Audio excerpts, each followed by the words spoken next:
सांगली जिल्ह्यातील कायदा व सुव्यवस्था अबाधित ठेवण्यासाठी व नागरिकांमध्ये सुरक्षिततेची भावना निर्माण होईल अशा पद्धतीनं पोलीस प्रशासनानं अधिक सतर्कतेनं व प्रभावीपणे कामकाज करावे असे निर्देश राज्याचे उच्च व तंत्र शिक्षण संसदीय कार्यमंत्री तथा जिल्ह्याचे पालकमंत्री चंद्रकांत दादा पाटील यांनी दिले। जिल्ह्यातील कायदा व सुव्यवस्थेचा आढावा बैठकीच्या अध्यक्षस्थानावरून ते बोलत होते। या बैठकीत जिल्हाधिकारी डॉक्टर मैनाक घोष, पोलीस अधीक्षक तुषार दोशी, अप्पर पोलीस अधीक्षक कल्पना बारवकर, पालकमंत्री यांचे विशेष कार्य अधिकारी बाळासाहेब यादव, स्थानिक गुन्हे शाखेचे पोलीस निरीक्षक संजीव कुमार झाडे आदी उपस्थित होते।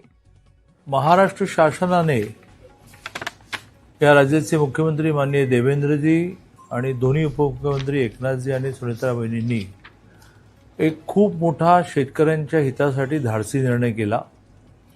राज्याची आर्थिक स्थिती गेल्या वर्षी अतिवृष्टीमुळे 32,000 कोटीची नुकसान भरपाई दिल्यामुळे लगेच कर्जमाफी देण्याची नव्हती, पण माननीय देवेंद्रजींनी मुख्यमंत्री महोदयांनी हा विचार मांडला की आपल्याला 4 गोष्टी मागे ठेवता आल्या तर ठेवूया, पण कर्जमाफी द्यायलाच पाहिजे।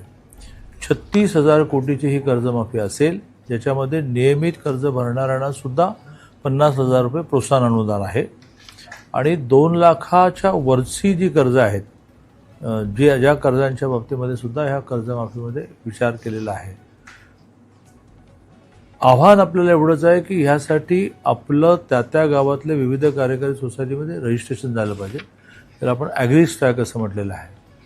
त्यामुळे KYC करणं, ॲग्रीस्टॅक होणं आणि सगळ्यात महत्त्वाचं म्हणजे मयत शेतकरी जे आहेत त्यांच्या वारसांनी वारस म्हणून नोंद करणं, अशा व्यवस्थित शासनाच्या सूचना आपण पाळल्या तर जवळजवळ सगळ्या लोकांना ही कर्जमाफी आणि प्रोत्साहन अनुदान या दोन्हीचा फायदा होईल।